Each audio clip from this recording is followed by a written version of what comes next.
folks, well, look, a couple of games, solid overall play, 1-1, lots to talk about with this Leafs team, and we're going to break it all down for you here, right here on the OZone.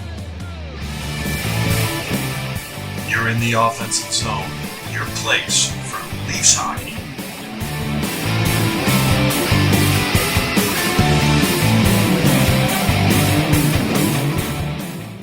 Hey folks, welcome to the OZone. That's Coach. We love you, KD. I'm the Devo. We're here to talk all things Leafs. As always, I'm coming to you from sunny, spring-like downtown Toronto. Coach, where are you at? I'm in London right now, Devo. Spring-like here too. Beautiful day. Look at that. Finally, nothing to complain about, I guess. Eh? Well, we'll see. We'll see. All right, folks, remember, subscribe, ring the bell. You'll never miss any content. Like, share the video, spreads the word, leave a comment. That's what's most important. It offsets some of the crazy trolls that we get comments from out there on the World Wide Web. All right, Coach. Leafs really all over the Devils on Tuesday, yet come away with the loss. Then a much more even effort, I guess, we can call that versus the Capitals. And a pretty dominant win. Overall, what did you see? Yeah, like you said, tons of shots. Like seemed like they were firing on all cylinders, and wheels came off a bit against New Jersey. I think we'll get into that a little later. Mm-hmm. But I liked that. Unlike that Philadelphia game, the team started well, early goals, really pouring it on, and actually, if the team plays like that, they're going to win more than their fair share of games. Sure. That's pretty solid. Got a little cute maybe against New Jersey. Like I said, we'll get into it. But, pretty encouraging overall, I think. And interesting that Joe Wall went twice. I think we'll talk about that too. But much, much better in that Capitals game for sure. Yeah. Yeah, and I think you said a lot there. We're going. I think some of these things we're going to hit on in a bit. It's been very interesting to see this lineup that the Leafs have been putting out. First of all, you've had some key injuries to some key players throughout the lineup. Some players missing more time than I think perhaps a lot of people might have thought. Names like Marner obviously top the list there. But then illness has sort of ravaged the locker room over the last couple of weeks, and so we've seen the depth of this team. It seems like every game it's a completely different lineup. What do you make of that? What's jumped out to you? I guess a lot of people are getting opportunities. What's jumping out to you, Coach? Yeah. So what jumps out to me is we were okay with how the trade deadline came out. Not thrilled. Mm-hmm. Really would have liked quality more than quantity, especially in the back end, right? We wanted a guy that could play the right side, legit top 4 minutes. Didn't get that guy. Mm-hmm. What we got was a lot of depth. Well, it's being tested now. So yep. Since the trade deadline, all 9 NHLD on the roster have played. Yes. And thank goodness Gio had come back because Liljegren couldn't go last night. Gio ends up going against the Caps and scoring. That was a great moment. Mm-hmm. Also up front. So remember for a couple days there after the trade deadline, Nick Robertson gets sent down to mm-hmm. make room for Dewar and this stuff. And of course he's grumbling a bit. Well, now he's playing because Yarncroc, Marner are out. So, So, look, the depth is good. And far be it for us to get ahead of ourselves. But if the Leafs do get on a long run, you need that depth. So that's good. In particular, though, a couple things have stood out for me. Simon Benoit draws back in because of the injuries. He had sat a few games. He's been really solid. And we saw it today. He gets rewarded. The 3-year deal, 1.35. I think that's a good move for both sides. He gets a little long-term security. And the Leafs, I mean, that's basically going to be the amount you can hide in the minors going forward because the cap's going up. So that's a good deal. He's on exactly the same deal as Ryan Reeves. I don't foresee him going down, but you do have that kind of flexibility. So that's good for the Leafs. You and I, we've talked a lot about TJ Brody and he did need a reset. I mean, he was struggling. He was not just okay coming back. He's Mm-hmm. been legit good. He's Yep. gotten back to his, little move to buy himself a little room, headman the puck. What do you have? 3 assists over the last couple of games. Mm-hmm. Really good. That stood out to me. Keefe even mentioned this. Bertuzzi now he couldn't score. Now Yep. everything's going in. He scores from below the goal line. That's great. And then Matthews. You mentioned the illnesses, right? He didn't go to the morning skate. Didn't even go to the rink. Showed up about an hour before the game. Says he's going to play, and he had 10 shots, 14 attempts. He's all Yep. over the place against All the over Caps. the place. How many Yeah. takeaways did he have? I didn't get the final number, but he just kept tracking the puck. It was not exactly what you would think from a guy who's not feeling 100%. Did everything but score. Yeah. Yeah, that's right, and everything but score. Yeah, you mentioned Benoit's deal. I think that's important. Great to see Giordano come back and get a goal. Yeah. You're certainly not expecting that. Obviously, a look up to the heavens to his dad, Paul. There, that was quite a touching thing.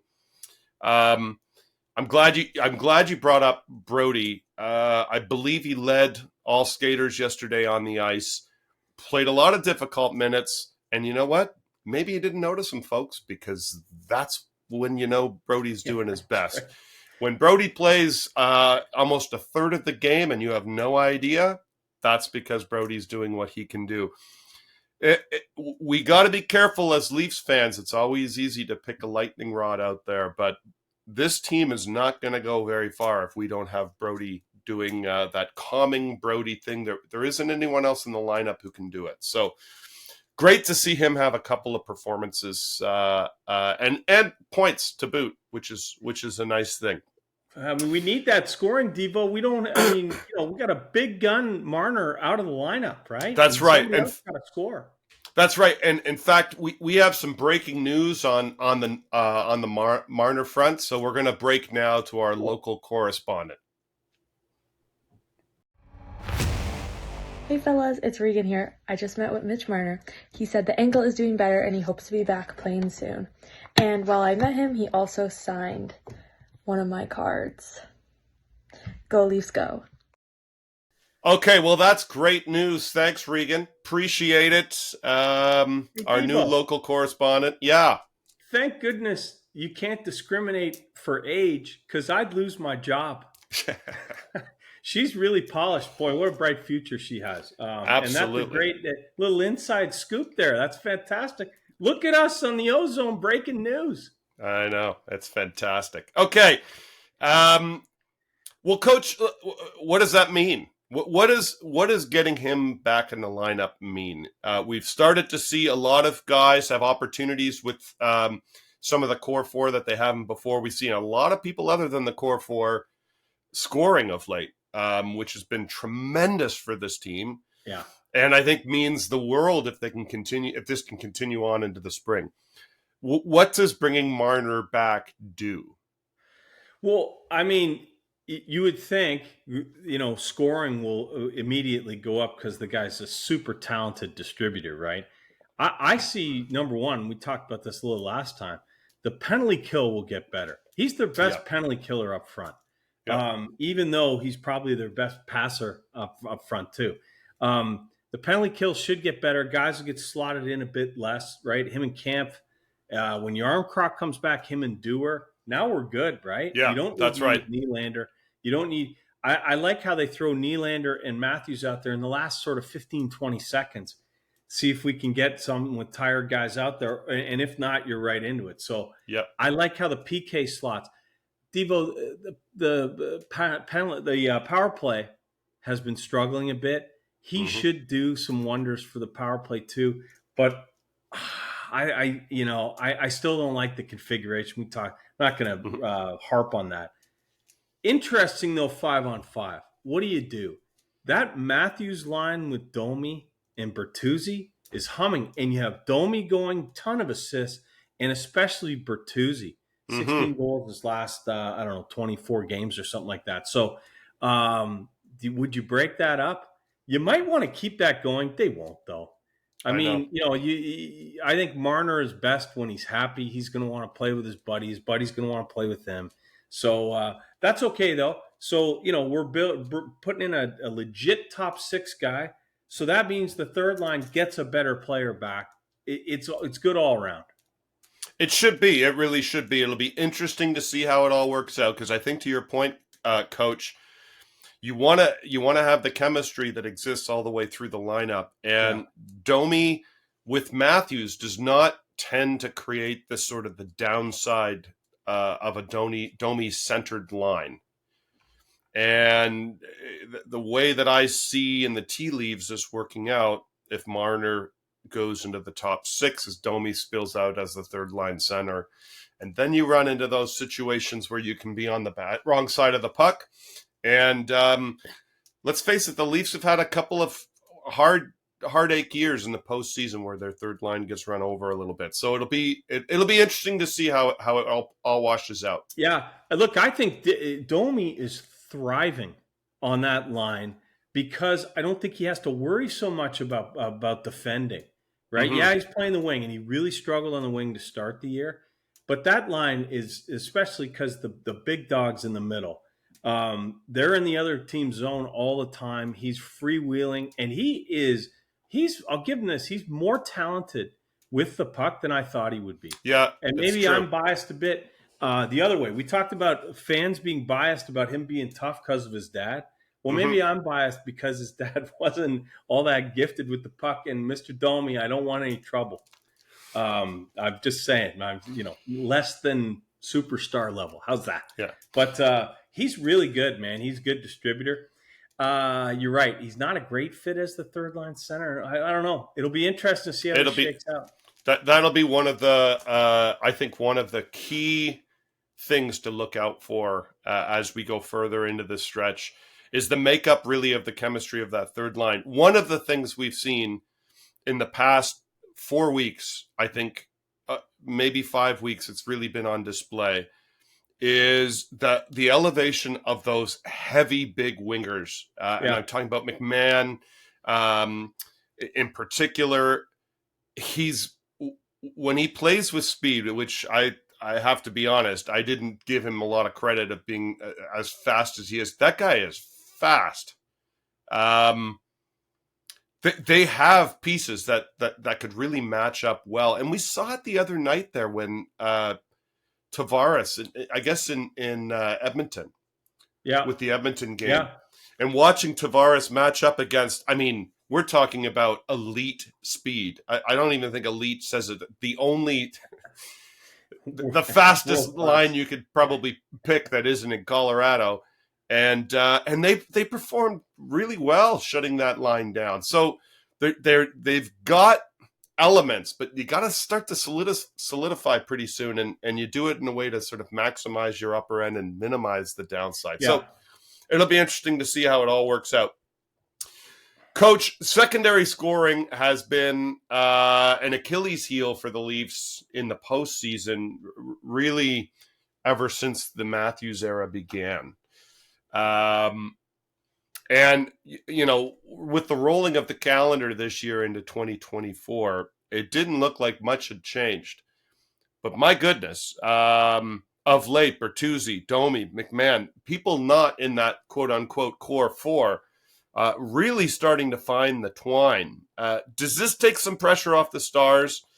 And maybe more importantly, and this gets back to what we were just talking about, does it allow Keith to play a more patient style? Not necessarily sell out for the offense all the time, knowing that the offense is there. Yeah, well, I think so. I sure hope so in the playoffs. I mean, we talked about it a little bit before where actually they don't give up much in the playoffs. The problem is scoring. And so hopefully that's going to be great. I can tell you the way they played against Edmonton and the way they played against the Caps last night is exactly the way Keith wants them to play. Mm-hmm. And then, they were lackadaisical against Philly, but they cheated against New Jersey. So part of this, Devo, is can Keith adjust the style because his scoring's gonna come, right? But the bigger part is, are they gonna listen? Is that gonna happen? It happened against Washington, didn't happen against New Jersey. Yeah. So, coach, in that Jerseys game, obviously, the story there is they ran into a very hot goaltender, and we have to give credit where credit is due. Allen, I wouldn't say he was making saves, just he was somehow keeping the puck out of the net. So you got to give credit when credit is due. That is his job. They were generating a ton of chances, lots of offense. That was great, but it seemed to come at a huge price. Wall did not see a lot of shots, great shot suppression, but the shots he faced were all odd man rushes, like throughout the whole game. Why all the breakdowns? Yeah, well, you mentioned Wall. I wasn't going to mention him here, but that first shot can't go in. That was tough. Yeah. Since then, I think he's been a lot better and definitely way better against the Caps. But look, here's the thing.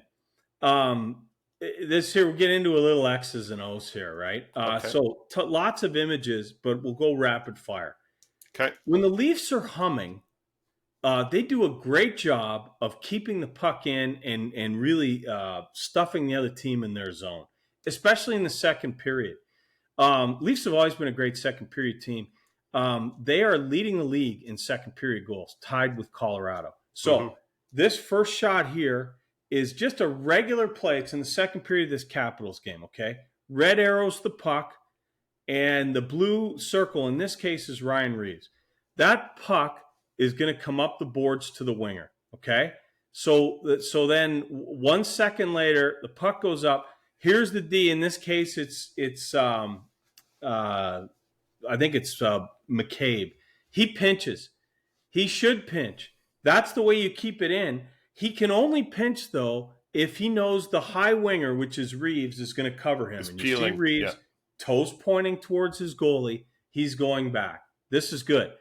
And especially in the second period with the long change, the Leafs make a lot of hay because of just this kind of play. It happens all the time, okay? But when guys start to cheat for offense, like what happened in the New Jersey game, it can get ugly. 25 shots in the first, right? Everybody's pushing. It's a stats night, they thought. But that's not the case.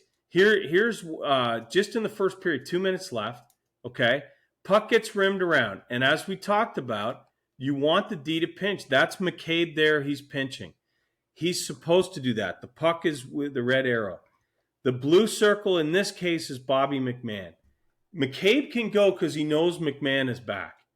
There's 2:12 here. Now at 2:11, well, Timo Meier wins that puck from McCabe. McCabe still has his guy, but you see McMahon, he turned in instead of turning back. He assumed they were going to win that. Well, this is a problem because you see the winger just up at the top, and then the other guy with full speed, they're gone. 3 seconds later, it's a 2-on-1. There's no other Leafs in the frame. Puck's in the back of the net. That when Keefe said immature and when he said they were chasing, this is what he meant. Yeah. So if McMahon is patient there, they live to fight another day. And if McCabe wins that battle, which he does a lot of the time, which the Leafs D do a lot of the time, it'll stay down there and they'll be okay. If not, they don't give up the odd man chance. And Devo, you watched that game just like me. There were a dozen cases just like that. And that's why he was fuming. Yeah. You don't need to take that chance because you get back down there. It's going to be back down there in 12 seconds and you're going to go through it again. So, when they stick to being disciplined like the Caps, that stuff doesn't happen and they're rolling teams. I mean, the talent gets to shine through and the depth scoring is a cherry on top. Yeah. Yeah, no, it's a great example there, and boy, did it happen a lot against New Jersey. I mean, a mistake here and there in a game it seems to happen, but every time that New Jersey tried a counter, they had an odd man rush. It seems. So if you're down 1 or 2 with less than 10 minutes in the game, maybe you have to take a chance. That's in the first period, and at that point, they got 20-some shots. You do not. Not only do you not have to take a chance, you should never take a chance. You're letting that team in the game. As that could be as dominant a period as they've had all year, and they come out of it losing 2-1. Unbelievable. Yeah, it's true. All right. Well, we talked last time we were together about Wall, or I guess how Keefe would balance the crease for the last 12 games of the year. That was 2 games ago. There's 10 left, Coach. It seems like he gave, a block to Wall. I know a lot of that is circumstance. Do you think he goes the other way and gives a block of games to Sammy and then a block back to Wall, or do you think he starts to bounce them back and forth a little bit? What do you think is going to happen here? Hey, Devo, I don't know if he goes the other way. We're not talking about the man's personal life, are we? No, so I don't know. I do think there were extenuating circumstances. Samsonov, remember when he went down late in that game? I think it was the Philly game, and he looked Edmonton, and he looked like, oh boy, like he's going to miss some time. I guess he's okay, but so maybe they keep him out to be cautious.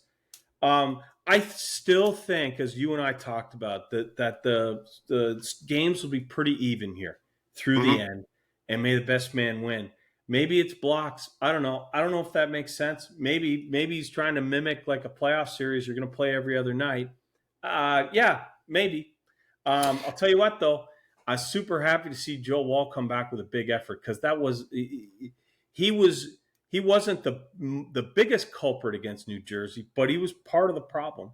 Yeah, and I will say this, because I think this is a different dynamic this year that I think we have to look at. If you look at the last several years, we have pretty much known who the Leafs were playing in the first round by not even halfway through February.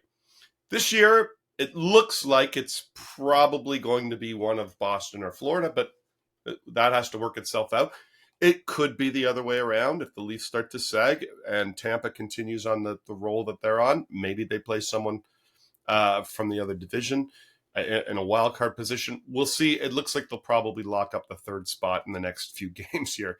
But what's different about this year is with the depth of players on the back end, the illnesses that we've seen, the depth of mid-flight forwards, and the illnesses that we've seen, guys are in and out of the lineup, and guys are fighting for a spot in this lineup. And that includes Wall and Sammy in a lot of ways. Every goalie wants to play every game of the postseason. Every forward wants to play every game of the postseason. Every defenseman wants to play and be in the lineup every game. But there's nothing's a lock with this team. We're 10 games from the end, and if you look at guys like Liljegren, who's hurt, you look at guys like Gio, you look at guys like Brody, these guys have to start steadying and playing well, or they might not find themselves in the lineup. It's quite a different, I guess, feel, and maybe competition is good at this point. They say iron sharpens iron. It'll be interesting to see how this works itself out. But it will. This is not a set in stone lineup by any stretch of the imagination, and that competition can only be good. There you have it, folks. Everything you need to know about the Leafs, you come here, and we'll be here for you right here on the OZone.